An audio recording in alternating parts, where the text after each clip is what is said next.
ಭೂಮಿ ಬಸ್ ಸ್ಟಾಪ್ನಲ್ಲಿ ಇಳಿಯುವಾಗ ಯಾವುದೋ ಯೋಚನೆಯಲ್ಲಿದ್ದಳು. ಹಾಗಾಗಿ ಅಗ್ನಿ ತನ್ನನ್ನೇ ನೋಡುತ್ತಿರುವುದನ್ನು ಅವಳು ಗಮನಿಸಿರಲಿಲ್ಲ. ಬಸ್ಸಿನಿಂದ ಇಳಿಯುವಾಗ ದಿನಾಲೂ ತನ್ನನ್ನೇ ನೋಡುತ್ತಿದ್ದವಳನ್ನು ಅಗ್ನಿ ತಿರುಗಿ ನೋಡಿದ. ಇಲ್ಲ, ಅವಳು ಬೇರೆಯದೇ ಯೋಚನೆಯಲ್ಲಿ ಅವನನ್ನು ಮರೆತಿದ್ದಳು. ಕಾವಂಪುರದಲ್ಲಿ ಯಾರದ್ದೋ ಮದುವೆ ಇದ್ದುದರಿಂದ ಬಸ್ ಹತ್ತಲು ಗುಂಪು ಸೇರಿತ್ತು. ಹಾಗಾಗಿ ಅಗ್ನಿ ಬಸ್ ಮುಂದಕ್ಕೆ ತೆಗೆದುಕೊಳ್ಳದೆ ಅವಳು ಹೋಗುವ ದಾರಿಯನ್ನೇ ನೋಡುತ್ತಿದ್ದ. ಭೂಮಿ ಹೆದರುತ್ತಲೇ ಮುಂದೆ ನಡೆಯುವಾಗ ಶ್ರೀಯನ್ನ ನೋಡಿದಳು. ಶ್ರೀ! ಭೂಮಿ ತಕ್ಷಣ ಅವನ ಬಳಿ ಹೋದಳು. ಹಾಗಾದರೆ ನಾನು ಕಾದದ್ದು ವ್ಯರ್ಥವಾಗಲಿಲ್ಲ ಅಲ್ವಾ? ಅವನು ಮುಗುಳ್ನಗುತ್ತಾ ಕೇಳಿದಾಗ ಅವಳು ಸುತ್ತಲೂ ಕಣ್ಣಾಡಿಸಿದಳು.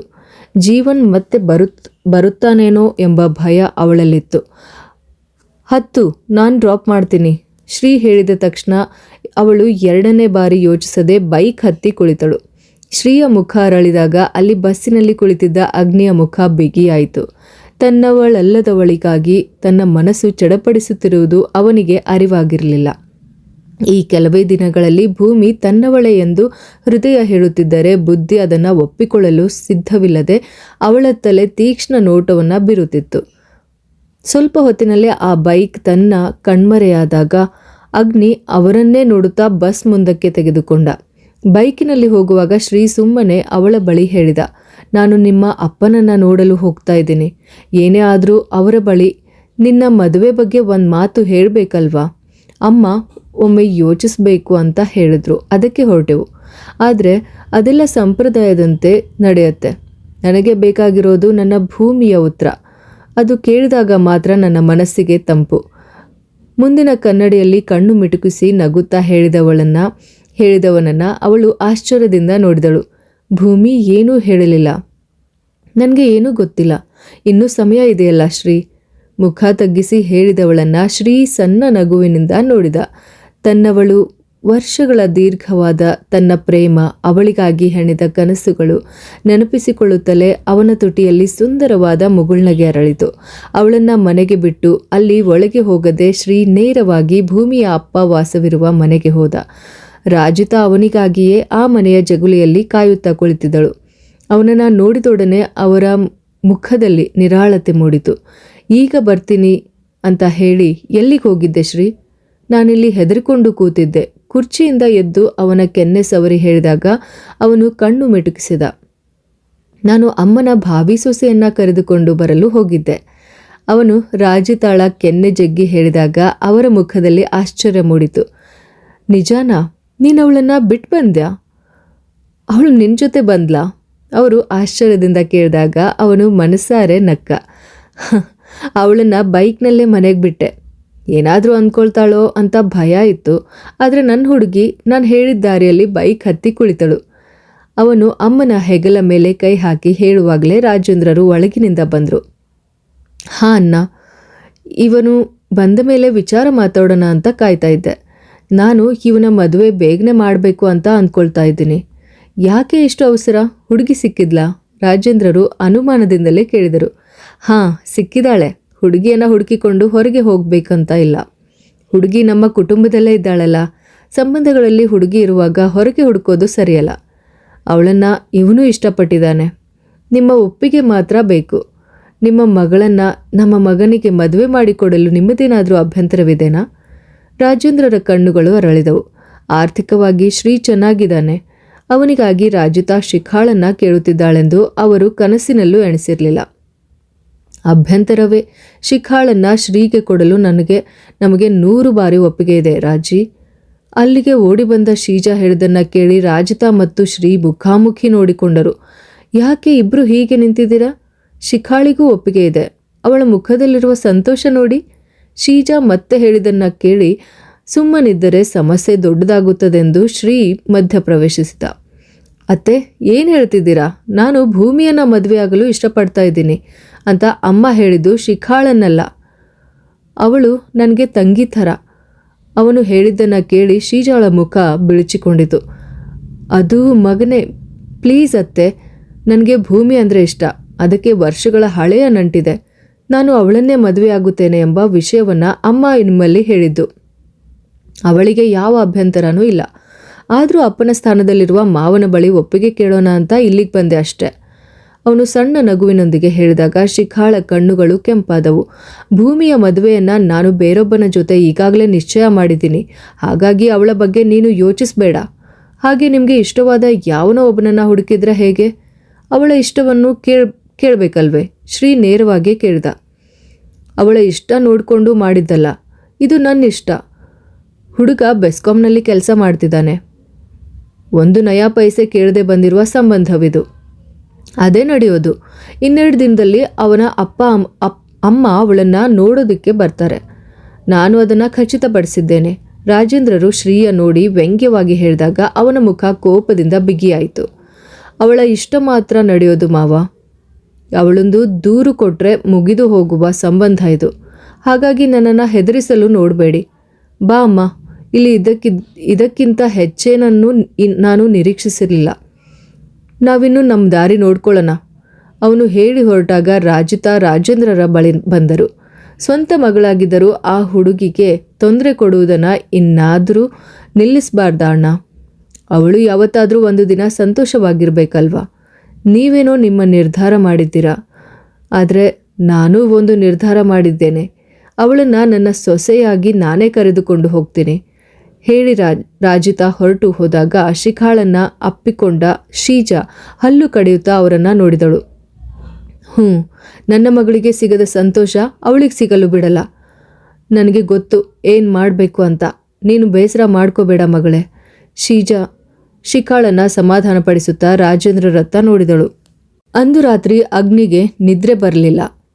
ಅವಳ ಒಂದು ನೋಟವೂ ತನಗೆ ಸಿಗಲಿಲ್ಲವಲ್ಲ ಎಂಬ ಬೇಸರದಲ್ಲಿ ಅಗ್ನಿಯ ಮನಸ್ಸು ಒದ್ದಾಡುತ್ತಿತ್ತು. ಒಮ್ಮೆಯಾದರೂ ನನ್ನನ್ನು ತಿರುಗಿ ನೋಡಬಹುದಿತ್ತಲ್ವಾ? ಇಷ್ಟೆಲ್ಲ ಸಹಾಯ ಮಾಡಿದರೂ ನಾ ಕಂಡವನ ಜೊತೆ ಖುಷಿಯಾಗಿ ಹೊರಟು ಹೋದವಳಲ್ಲ. ದುಷ್ಟೆ. ಅಗ್ನಿ ಒಂದೊಂದನ್ನೇ ಯೋಚಿಸುತ್ತಾ ಮಲಗಿದ್ದ. ಅಭಿರಾಮಿಯ ಜೊತೆ ಮದುವೆ ಮುರಿದು ಬಿದ್ದ ಮೇಲೆ ಬೇರೊಬ್ಬರ ವಿಚಾರಕ್ಕೆ ಅವನು ಇಷ್ಟೊಂದು ತಲೆ ಕೆಡಿಸಿಕೊಳ್ಳುತ್ತಿರುವುದು ಇದೇ ಮೊದಲು. ನಿದ್ದೆ ಬಾರದೆ ಎದ್ದು ಕುಳಿತು ಪಕ್ಕದ ಟೇಬಲ್ ಮೇಲಿದ್ದ ಡ್ರಾಯಿಂಗ್ ಬುಕ್ ತೆಗೆದುಕೊಂಡು ಏನನ್ನೋ ಗೀಚಲಾರಂಭಿಸಿದ. ಬಹಳ ಸಮಯದ ನಂತರ ತಾನು ಬಿಡಿಸಿದ ಚಿತ್ರವನ್ನು ತೃಪ್ತಿಯಿಂದ ನೋಡಿ ಮಲಗಿದ. ಮರುದಿನ ಬೆಳಗ್ಗೆ ಸ್ನಾನ ಮಾಡಿ ತಯಾರಾಗಿ ಬುಲೆಟ್ ತೆಗೆದುಕೊಂಡು ಹೋಗುವಾಗ ಅವನ ಮನಸ್ಸಿನಲ್ಲಿ ಭೂಮಿಯನ್ನು ನೋಡಬೇಕು ಅನ್ನೋ ಒಂದು ಯೋಚನೆಯಾಗಿತ್ತು. ಎಂದಿನಂತೆ ಜಂಕ್ಷನ್ಗೆ ಬಂದಾಗ ಅವಳು ಸೈಕಲ್ನಲ್ಲಿ ಬರುತ್ತಿರುವುದು ಕಂಡಿತು. ಅಗ್ನಿಯನ್ನು ನೋಡಿದ ತಕ್ಷಣ ಅವಳು ಸಣ್ಣ ನಗುವಿನೊಂದಿಗೆ ಸೈಕಲ್ ನಿಲ್ಲಿಸಿದಳು. ಗಾಂಭೀರ್ಯದಿಂದಲೇ ಅವನು ಒಂಟಿ ಹುಬ್ಬೇರಿಸಿ ವಿಚಾರಿಸಿದ. ಅದು ನಿನ್ನೆ ಒಂದು ಥ್ಯಾಂಕ್ಸ್ ಕೂಡ ಹೇಳೋಕೆ ಆಗಲಿಲ್ಲ. ಅದಕ್ಕೆ ಅದು ಹೇಳೋಕೆ ಅಂತಾನೆ ಸೈಕಲ್ ನಿಲ್ಲಿಸಿದ್ದಾದ್ರೆ ಬೇಡ, ಹೊರಡು. ನಿನ್ನ ಥ್ಯಾಂಕ್ಸ್ ನನ್ನ ಖಾತೆಗೆ ಜಮಾ ಆಗಿದೆ. ಅಗ್ನಿ ಕೃತಕ ಗಾಂಭೀರ್ಯದಿಂದ ಹೇಳಿದಾಗ ಅವಳಿಗೆ ತೀವ್ರ ಮುಜುಗರವಾಯಿತು. ನಾನು ನೆನ್ನೆ ಟೆನ್ಷನ್ನಲ್ಲಿದ್ದೆ, ಅದಕ್ಕೆ. ಭೂಮಿ ಮತ್ತೆ ಅವನೊಂದಿಗೆ ಮಾತನಾಡಲು ಯತ್ನಿಸಿದಳು. ಅದಕ್ಕೇನು ತೊಂದರೆ ಇಲ್ಲ ಬಿಡು. ಆದರೂ ನಾನು ಯಾರಿಗಾದರೂ ಸಹಾಯ ಮಾಡೋದು ಅವರ ಬಾಯಿಂದ ಥ್ಯಾಂಕ್ಸ್ ಅನ್ನಿಸಿಕೊಳ್ಳೋದಕ್ಕಲ್ಲ. ಏನೇ ಇರಲಿ, ನೀನು ಹೇಳಿದ ಥ್ಯಾಂಕ್ಸ್ನ ನಾನು ಸ್ವೀಕರಿಸಿದ್ದೇನೆ, ಹೊರಡು ಅನ್ನು. ಅವನು ಸ್ವಲ್ಪವೂ ಗಮನ ಹರಿಸದೆ ಹೇಳಿದಾಗ ಬೇಸರದಿಂದ ಅವಳ ಕಣ್ಣುಗಳು ಮಂಜಾದವು. ತುಂಬಿದ ಕಣ್ಣುಗಳಿಂದ ಅವನನ್ನು ಮತ್ತೊಮ್ಮೆ ನೋಡಿ ಅವಳು ಸೈಕಲ್ ತುಳಿದುಕೊಂಡು ಹೋದಾಗ ಅಗ್ನಿಯ ತುಟಿಯಲ್ಲಿ ಮುಗುಳ್ನಗೆ ಮೂಡಿತು. ಆದರೂ ಯಾರಾದರೂ ಹೀಗೆ ಮಾತಾಡ್ತಾರಾ? ನಾನು ನಿನ್ನೆ ಅಷ್ಟು ಹೆದರಿಸಿದ್ದಕ್ಕೆ ತಾನೇ ಏನೂ ಹೇಳದೆ ಹೋದದ್ದು. ಅದಕ್ಕೇನಂತೆ? ನಿನ್ನೆ ನನಗೆ ನಿದ್ದೆಯೂ ಬಂದಿಲ್ಲ. ಅದೆಲ್ಲ ಆ ಮನುಷ್ಯನಿಗೆ ಗೊತ್ತಾ? ಆದರೂ ಏನೇನೋ ಹೇಳ್ತಾರಲ್ಲ. ಭೂಮಿ ತನಗೆ ತಾನೇ ಮಾತನಾಡಿಕೊಳ್ಳುತ್ತಾ ಪ್ರತಿ ಮನೆಗೂ ಹಾಲು ಇಟ್ಟು ಜೀವನ್ನ ಮನೆಗೂ ಬಂದಳು. ಅಂದು ಕೂಡ ಅವಳಿಗಾಗಿ ಕಾಯುತ್ತಾ ನಿಂತಿದ್ದ ಜೀವನನ್ನ ಕಂಡು ಅವಳಿಗೆ ಸಿಟ್ಟು ನೆತ್ತಿಗೇರಿತು. ಅವನತ್ತ ಗಮನ ಹರಿಸದೆ ಅಲ್ಲೇ ನಿಂತು ಸೈಕಲ್ ಹತ್ತಲು ಮುಂದಾದಾಗ ಜೀವನ್ ಅವಳ ಸೀರೆಯ ಸೆರಗನ್ನ ಹಿಡಿದೆಳೆದ. ಎಲ್ಲಿಗೆ ಓಡಿ ಹೋಗ್ತಿದೆಯಾ? ಇಲ್ಲಿಯವರೆಗೂ ಇಷ್ಟಪಟ್ಟಿದ್ದೆಲ್ಲವನ್ನ ಜೀವನ್ ಸ್ವಂತ ಮಾಡಿಕೊಳ್ಳದೆ ಬಿಟ್ಟಿಲ್ಲ. ಆಸೆ ಪಟ್ಟಿದ್ದನ್ನೆಲ್ಲ ಕಿತ್ತುಕೊಂಡ ಇತಿಹಾಸವೇ ನನಗಿದೆ. ಅದರಲ್ಲೇ ಈಗ ನೀನು ಒಬ್ಳು. ನಿನ್ನೆ ಆ ಕಂಡವನ ಜೊತೆ ನಿನ್ನನ್ನು ನೋಡಿದ್ನಲ್ಲ, ಇನ್ನೊಮ್ಮೆ ಹಾಗೆ ನೋಡಿದ್ರೆ ಕೊಂದೇ ಬಿಡ್ತೀನಿ, ಕೇಳಿಸ್ತಲ್ವಾ? ಅವನು ಸೆರಗನ್ನ ಹಿಡಿದಿದ್ರಿಂದ ಭೂಮಿಗೆ ಮುಂದೆ ಹೋಗಲು ಸಾಧ್ಯವಾಗಲಿಲ್ಲ. ಅವಳ ಕಣ್ಣುಗಳು ತುಂಬಿ ಹರಿಯುತ್ತಿದ್ದರೂ ಜೀವನ್ ಸುಮ್ಮನಾಗಲಿಲ್ಲ. ಅತಿಯಾಗಿ ಆಟವಾಡಿದ್ರೆ ಕೊಂದೇ ಬಿಡ್ತೀನಿ ನಾನು. ನಿನ್ನಂಥವಳನ್ನು ಸುಮ್ಮನೆ ಹಾಗೆ ಆನಂದಿಸಿದರೆ ಸಾಲದು, ಪ್ರತಿದಿನಾನೂ ಆ ನಶೆಯಲ್ಲೇ ಕಳೆಯಬೇಕಲ್ವಾ? ಜೀವನ್ ಅವಳ ಕೆನ್ನೆಯ ಮೇಲೆ ಬೆರಳುಗಳನ್ನಾಡಿಸುತ್ತಾ ಹೇಳಿದಾಗ ಭೂಮಿ ಅಸಹ್ಯದಿಂದ ಅವನ ಕೈಯನ್ನು ತಳ್ಳಿ ಹಾಕಿ ಸೈಕಲ್ ಹತ್ತಿದಳು. ಎಲ್ಲಿಗೆ ಓಡ್ತಾ ಇದೆಯಾ? ಅವನು ಸೈಕಲ್ ಹಿಡಿದು ನಿಲ್ಲಿಸಿದಾಗ ಸುಮ್ಮನೆ ನನಗೆ ತೊಂದರೆ ಕೊಡಲು ಬರಬೇಡ, ಕೂಗಾಡ್ಬಿಡ್ತೀನಿ. ಇದು ನನ್ನ ಊರು, ನಾನು ಹೇಳಿದ್ದನ್ನೇ ಎಲ್ಲರೂ ನಂಬ್ತಾರೆ. ಒಂದೇ ಕ್ಷಣದಲ್ಲಿ ಭೂಮಿ ಭದ್ರಕಾಳಿಯಾಗಿ ಬದಲಾದಾಗ ಜೀವನ್ ದಂಗಾಗಿ ಹೋದ. ಭೂಮಿಯ ಅವತಾರ ಕಂಡು ಜೀವನ್ ಒಂದು ಹೆಜ್ಜೆ ಹಿಂದಕ್ಕೆ ಸರಿದ. ಅವಳು ಕಣ್ಣುಗಳಲ್ಲಿ ಬೆಂಕಿ ಉಗುಳುತ್ತಾ ಸೈಕಲ್ ತುಳಿದುಕೊಂಡು ಹೋದಾಗ ಅವನು ಸಿಟ್ಟಿನಿಂದ ಕುದಿಯುತ್ತಿದ್ದ. ನಿನ್ನ ಈ ಅಹಂಕಾರ ನಾನು ಮುರಿದು ತೋರಿಸ್ತೀನಿ ಕಣೆ. ಇನ್ನೂ ಹೆಚ್ಚು ದಿನ ಹೀಗೆ ಮೆರೆಯೋಕ್ಕಾಗಲ್ಲ. ನನ್ನ ಕಾಲು ಕೆಳಗೆ ಬಿದ್ದು ಅತ್ತು ಒದ್ದಾಡ್ತೀಯ. ಅದಕ್ಕೆ ಬೇಕಾದ ಕೆಲಸ ನಾನು ಶುರು ಮಾಡ್ತೀನಿ. ಜೀವನ್ ಅವಳು ಹೋದ ದಾರಿಯನ್ನೇ ನೋಡುತ್ತಾ ಹಲ್ಲು ಮಸಿದು ಹೇಳುವಾಗ ಭೂಮಿ ಪ್ರಾಣಾಪಾಯದಿಂದ ಪಾರದವಳಂತೆ ಮನೆಗೆ ಓಡ್ತಾ ಇದ್ದಳು. ಯಾವುದೂ ಧೈರ್ಯದಲ್ಲಿ ಹೇಳಿಬಿಟ್ಟೆ, ಆದರೆ ಈಗ ಭಯ ಆಗ್ತಿದೆ.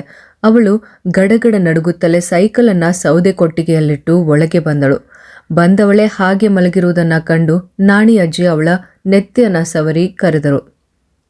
ಏನಾಯ್ತು ಮಗಳೇ, ನಿನಗೆ ಹುಷಾರಿಲ್ವಾ? ನಾಣಿ ಅಜ್ಜಿ ಕರೆದದ್ದು ಕೇಳಿ ಅವಳು ತಲೆ ಎತ್ತಿ ಅಜ್ಜಿಯ ಮಡಿಲಲ್ಲಿ ಮಲಗಿದಳು. ಅಜ್ಜಿ, ಏನಾಯ್ತು ಮಗಳೇ? ನನ್ನ ಪುಟ್ಟಿಗೆ ಹುಷಾರಿಲ್ವಾ? ಆಸ್ಪತ್ರೆಗೆ ಹೋಗೋಣವಾ? ಆತಂಕದಿಂದ ಕೇಳುವವರ ಮುಖ ನೋಡಿ ಅವಳು ಕಷ್ಟಪಟ್ಟು ನಗು ತಂದುಕೊಂಡು ಎದ್ದು ಕುಳಿತಳು. ಏನಿಲ್ಲ ಅಜ್ಜಿ, ನಾನು ಸುಮ್ಮನೆ ಮಲಗಿದ್ದೆ ಅಷ್ಟೆ. ಸ್ವಲ್ಪ ಹೊಟ್ಟೆ ನೋವು ಅನ್ನಿಸ್ತು ಅಷ್ಟೆ. ನಾನು ಕಾಲೇಜಿಗೆ ಹೋಗಬೇಕು, ಅವಳು ನಗುತ್ತಲೇ ಹೇಳಿದಾಗ ನಾಣಿ ಅಜ್ಜಿ ಅವಳ ಕೆನ್ನೆಗೆ ಮುತ್ತಿಟ್ಟರು. ಭೂಮಿ ಹೊರಗಿನಿಂದ ಕೇಳಿಬಂದ ಆ ಗರ್ಜನೆಗೆ ಅವಳು ಬೆಚ್ಚಿ ಬಿದ್ದಳು. ನಿನ್ನ ಅಪ್ಪ ರಾಜೇಂದ್ರ ಅನಿಸುತ್ತೆ ಮಗಳೇ. ಯಾಕೋ ಏನೋ ಇತ್ತ ಕಡೆ ಬಂದಿದ್ದಾನೆ. ಅವರೊಂದಿಗೆ ಅವಳು ಬೇಗನೆ ಹಾಲಿಗೆ ಹೋದಾಗ ಅಲ್ಲಿನ ಕುರ್ಚಿಯ ಮೇಲೆ ರಾಜೇಂದ್ರ ಕುಳಿತಿದ್ದ. ಏನು, ಯಾವತ್ತೂ ಇಲ್ಲದೆ ಈ ಕಡೆಗೆ ಬಂದಿದೆಯಾ? ಕೇಶವನವರು ಹತ್ತಿರದ ಕುರ್ಚಿಯಲ್ಲಿ ಕುಳಿತು ಕೇಳಿದಾಗ ಬರಬೇಕಾದ ಕೆಲಸ ಇತ್ತು, ಅದಕ್ಕೆ. ಏನು ಆ ಕೆಲಸ ಅಂತ ನಾನು ಕೇಳಿದ್ದು. ಜೀವ, ಒಳಗೆ ಬಾ. ಅವನು ಹೊರಗೆ ನೋಡಿ ಕರೆದಾಗ ಜೀವನ್ ವಿಕಾರವಾದ ನಗುವಿನೊಂದಿಗೆ ಒಳಗೆ ಬಂದ. ಇವನು ಜೀವನ್, ಬೆಸ್ಕಾಂನಲ್ಲಿ ಕೆಲಸ ಮಾಡ್ತಿದ್ದಾನೆ. ನಾನು ಇವನೊಂದಿಗೆ ಇವಳ ಮದುವೆಯನ್ನು ನಿಶ್ಚಯ ಮಾಡಿದ್ದೀನಿ. ಜೀವನನ್ನು ನೋಡಿದ ಆಘಾತದಲ್ಲಿ ನಿಂತಿದ್ದ ಭೂಮಿಯ ದೇಹ ಗಡಗಡ ನಡುಗತೊಡಗಿತು. ಬರುವ 17ನೇ ತಾರೀಕು ಇವರ ನಿಶ್ಚಿತಾರ್ಥ ಮಾಡಲು ನಾನು ನಿರ್ಧರಿಸಿದ್ದೀನಿ. ನಾನು ಒಪ್ಪೋದಿಲ್ಲ. ಇದ್ದಕ್ಕಿದ್ದಂತೆ ಹೇಗೋ ಅವಳು ಹೇಳಿದ ತಕ್ಷಣ ರಾಜೇಂದ್ರನ ಕೈ ಅವಳ ಕೆನ್ನೆಗೆ ಬಲವಾಗಿ ಬಿತ್ತು. ಒಪ್ಪುವುದಿಲ್ಲವಂತೆ? ನಿನ್ನ ತಾಯಿಯ ಬುದ್ಧಿಯನ್ನು ಎಲ್ಲಿ ತೋರಿಸಿದ್ರೆ ಕೊಂದೆ ಹಾಕ್ಬಿಡ್ತೀನಿ ನಾನು. ಭೂಮಿ ನೆಲಕ್ಕೆ ಕುಸಿದು ಬಿದ್ದಳು. ಬಿಡೋ ನನ್ನ ಮಗಳನ್ನ, ಬಿಡು. ಕೇಶವನವರು ಮತ್ತು ನಾಣಿ ಅಜ್ಜಿ ರಾಜೇಂದ್ರನನ್ನ ತಡೆಯಲು ಬಂದಾಗ ಜೀವನ್ ನಗುತ್ತಲೇ ಟೇಬಲ್ ಮೇಲಿದ್ದ ಕತ್ತರಿ ತೆಗೆದುಕೊಂಡು ಅವಳ ಬಳಿ ಬಂದ. ನಿನ್ನನ್ನು ದಾರಿಗೆ ತರೋದು ಹೇಗೆ ಅಂತ ನನಗೆ ಗೊತ್ತು ಕಣೆ. ಹೀಗೆ ಹೇಳುತ್ತಲೇ ಅವಳು ಹೆಣೆದು ಹಾಕಿದ್ದ ಜಡೆಯನ್ನು ಅರ್ಧಕ್ಕೆ ಕತ್ತರಿಸಿಬಿಟ್ಟ. ಬೇಡ, ನಾನು ನಿಮಗೆ ಏನು ತೊಂದರೆ ಮಾಡಿದ್ದೀನಿ ಅಂತ ಹೀಗೆ ಮಾಡ್ತಿದ್ದೀರಾ? ಅವಳಿಗೆ ಮಾತನಾಡಲು ಪದಗಳೇ ಸಿಗ್ತಾ ಇರಲಿಲ್ಲ. ಕಣ್ಣುಗಳಿಂದ ನೀರು ಧಾರಾಕಾರವಾಗಿ ಹರಿತಾ ಇತ್ತು. ಭೂಮಿ ನೆಲದ ಮೇಲೆ ಬಿದ್ದಿದ್ದ ತನ್ನ ಅರ್ಧ ಕೂದಲನ್ನು ನೋಡಿ ಜೋರಾಗಿ ಅಳತೊಡಗಿದಳು. ಮಗಳೇ, ಅಯ್ಯೋ! ನಾಣಿ ಅಜ್ಜಿ ಅವಳ ಸ್ಥಿತಿ ಕಂಡು ಅವಳನ್ನು ತಬ್ಬಿಕೊಂಡರೂ ಭೂಮಿಯ ಅಳು ಮಾತ್ರ ಕಡಿಮೆ ಆಗಲಿಲ್ಲ. ನನ್ನ ಕೈಯಿಂದ ನೀನೇ ಇದನ್ನು ಮಾಡಿಸಿದ್ದು. ನಿನ್ನ ಹತ್ರ ನಾನು ಆಗಲೇ ಹೇಳಿದ್ದೆ, ನನ್ನ ಹಠ ಕೆರಳಿಸಬೇಡ ಅಂತ. ಈಗ ಏನಾಯಿತು ನೋಡು. ಇನ್ನು ಮುಂದೆ ನೀನು ನನ್ನ ಮಾತನ್ನು ಕೇಳಬೇಕು, ಇಲ್ಲದಿದ್ದರೆ ಏನು ಮಾಡಬೇಕು ಅಂತ ನನಗೆ ಗೊತ್ತು. ಜೀವನ್ ಅವಳಿಗೆ ಸವಾಲು ಹಾಕುವಾಗ ಅಸಹಾಯಕತೆಯಿಂದ ಅಳುವುದನ್ನು ಬಿಟ್ಟು ಅವಳಿಗೆ ಬೇರೇನೂ ಮಾಡಲು ಸಾಧ್ಯವಾಗಲಿಲ್ಲ. ಅಪ್ಪನೇ ಆಗಿದ್ದರೂ ತನ್ನ ಮೇಲೆ ಸ್ವಲ್ಪವೂ ಕರುಣೆ ತೋರದೆ ಹೋದ ರಾಜೇಂದ್ರರ ಮೇಲೆ ಅವಳಿಗೆ ವಿಪರೀತ ದ್ವೇಷ ಹುಟ್ಟಿತು. ಜೀವನ್ ಮಾತ್ರ ಅವಳನ್ನು ಮೇಲಿಂದ ಕೆಳಕ್ಕೆ ನೋಡಿ ಹೊರನಡೆದ. ಅವರು ಹೋದ ತಕ್ಷಣ ಅಲ್ಲಿ ಮತ್ತೆ ಜೋರಾದ ಅಳು ಶುರುವಾಯಿತು. ನನಗೆ ಮಾತ್ರ ಯಾಕೆ ತಾತ ಹೀಗೆ? ಇಷ್ಟೆಲ್ಲ ಅನುಭವಿಸುವಷ್ಟು ನಾನು ಅವರಿಗೆ ಏನು ದ್ರೋಹ ಮಾಡಿದ್ದೆ? ಕೇಶವನವರು ಅವಳಿಗೆ ಏನು ಹೇಳಿ ಸಮಾಧಾನ ಮಾಡಬೇಕೆಂದು ತಿಳಿಯದೆ ಅವಳನ್ನು ಎದೆಗೆ ಅಪ್ಪಿಕೊಂಡರು. ಅಳಬೇಡ ಮಗಳೇ, ನಿನ್ನ ತಾತ ಬದುಕಿರುವಾಗ ನಿನ್ನ ನಿಶ್ಚಿತಾರ್ಥವನ್ನು ಅವನು ಮಾಡಲು ಬಿಡೋದಿಲ್ಲ. ಅದಕ್ಕೆ ಏನು ಮಾಡಲೇಬೇಕು ಅಂತ ತಾತನಿಗೆ ಗೊತ್ತು. ಯಾರೂ ಇಲ್ಲದ ಅವಳನ್ನು ಎದೆಗವಚಿಕೊಂಡು ಕೇಶವನವರು ಹೇಳುವಾಗ ನಾಣಿ ಅಜ್ಜಿ ಏನು ಮಾಡಬೇಕೆಂದು ತಿಳಿಯದೆ ದೇವರನ್ನು ನೆನೆಯುತ್ತಿದ್ದರು. ಅಂದು ನಡೆದ ಘಟನೆಯಿಂದಾಗಿ ಅವಳಿಗೆ ಕಾಲೇಜಿಗೆ ಹೋಗಲು ಕೂಡ ಸಾಧ್ಯವಾಗಲಿಲ್ಲ. ಅಳು ಮತ್ತು ಸಂಕಟದಲ್ಲೇ ಆ ದಿನ ಪೂರ್ತಿ ಅವಳು ಆ ಮನೆಯಲ್ಲೇ ಕಳೆದು ಹೋದಳು. ಮಗಳೇ, ನಾನೊಂದು ನಿರ್ಧಾರ ಮಾಡಿದ್ದೇನೆ. ಏನು ತಾತ? ಅಂದು ಸಂಜೆ ನಾಣಿ ಅಜ್ಜಿಯ ಮಡಿಲಲ್ಲಿ ಮಲಗಿದ್ದಾಗ ಕೇಶವನವರು ಅವರ ಬಳಿ ಬಂದರು. ನಾನು ಶ್ರೀಗೆ ಫೋನ್ ಮಾಡಿ ಇಲ್ಲಿ ನಡೆದ ವಿಷಯವನ್ನೆಲ್ಲ ಹೇಳಿದ್ದೆ. ಅವನು ಮತ್ತು ರಾಜಿ ಇಬ್ಬರು ನಾಳೆ ಇಲ್ಲಿಗೆ ಬರ್ತಾರಂತೆ. ಇಲ್ಲಿನ ಹಸುಗಳನ್ನೆಲ್ಲ ಮಾರಿ ಅಲ್ಲಿಗೆ ಬಂದು ಬಿಡಿ ಅಂತ ಅವನು ಕರಿತಾ ಇದ್ದಾನೆ. ಅದೇ ಸರಿ, ಯಾರನ್ನ ನಂಬಿ ನಾವಿನ್ನೂ ಇಲ್ಲಿರೋದು? ಭೂಮಿ ಆಘಾತದಿಂದ ಅವರನ್ನು ಒಮ್ಮೆ ನೋಡಿದಳು. ಹುಟ್ಟಿದ ಮನೆ ಬಿಟ್ಟು ಬೇರೊಂದು ಮನೆಗೆ ಅವಳಿಗೆ ತಲೆ ಗಿರ್ರೆನ್ನುತ್ತಿತ್ತು. ಇನ್ನು ಬೇರೇನು ಯೋಚಿಸಿ ಕಾಯಿಲೆ ತಂದುಕೊಳ್ಬೇಡ. ನಾಳೆ ಆ ಬ್ರೋಕರ್ ಒಬ್ಬರನ್ನ ಕರೆತರುತ್ತೇನೆ ಅಂತ ಹೇಳಿದ್ದಾನೆ. ಹಸುಗಳಿಗೆ ಒಂದಷ್ಟು ಬೆಲೆ ಹೇಳ್ತಾರೆ. ಸಿಕ್ಕಿದ್ದು ಸಾಕು, ನಾವು ಬೇಗನೆ ಇಲ್ಲಿಂದ ಹೋಗಬೇಕು. ಕೇಶವನವರು ಯೋಚನೆಯಲ್ಲೇ ಹೇಳಿದಾಗ ನಾಣಿ ಅಜ್ಜಿಯು ಅದಕ್ಕೆ ಸಮ್ಮತಿಸಿದರು. ಹೋಗೋಣ ಮಗಳೇ, ಇಲ್ಲಿ ಏನಿದೆ ಅಂತ ನಾವು ಇರೋದು? ಅವರು ಮತ್ತೆ ಬರ್ತಾರೆ, ದುಷ್ಟರು. ಭೂಮಿಗೆ ಏನು ಹೇಳಬೇಕೆಂದೇ ತಿಳಿಯಲಿಲ್ಲ. ಅವಳು ಜೋರಾಗಿ ಹತ್ತು ಬಿಟ್ಟಳು. ಹುಟ್ಟಿದಾಗಿನಿಂದಲೂ ಒಂಟಿ. ಅಣ್ಣನಾದರೂ ಊರಿಗೆ ಬರಬಾರ್ದಿತ್ತ? ತನ್ನ ಅರಿವಿಲ್ಲದೆಯೇ ಅವಳು ಸುಮ್ಮನೆ ಹಾಗೆ ಆಸೆಪಟ್ಟಳು. ಈ ಥರದ ಮತ್ತಷ್ಟು ಇಂಟ್ರೆಸ್ಟಿಂಗ್ ಕತೆಗಳನ್ನು ನಾನು ನಿಮ್ಮ ಮುಂದೆ ತಗೊಂಡು ಬರ್ತೀನಿ. ಹಾಗಿದ್ರೆ ಮಿಸ್ ಮಾಡದೆ ನಮ್ಮ ಯೂಟ್ಯೂಬ್ ಚಾನಲ್ ಕಥಾಸಾಗರ ಯೂಟ್ಯೂಬ್ ಚಾನಲ್ನ ಇವತ್ತೇ ಸಬ್ಸ್ಕ್ರೈಬ್ ಮಾಡ್ಕೊಳ್ಳಿ. ಹಾಗೆ ಕತೆ ಇಷ್ಟ ಆಗಿದ್ರೆ ಲೈಕ್ ಮಾಡಿ. ಹಾಗೆ ನಿಮ್ಮ ಫ್ರೆಂಡ್ಸ್ ಹಾಗೂ ಫ್ಯಾಮಿಲಿಗೆ ಇವತ್ತೇ ಶೇರ್ ಮಾಡಿ. ಧನ್ಯವಾದಗಳು.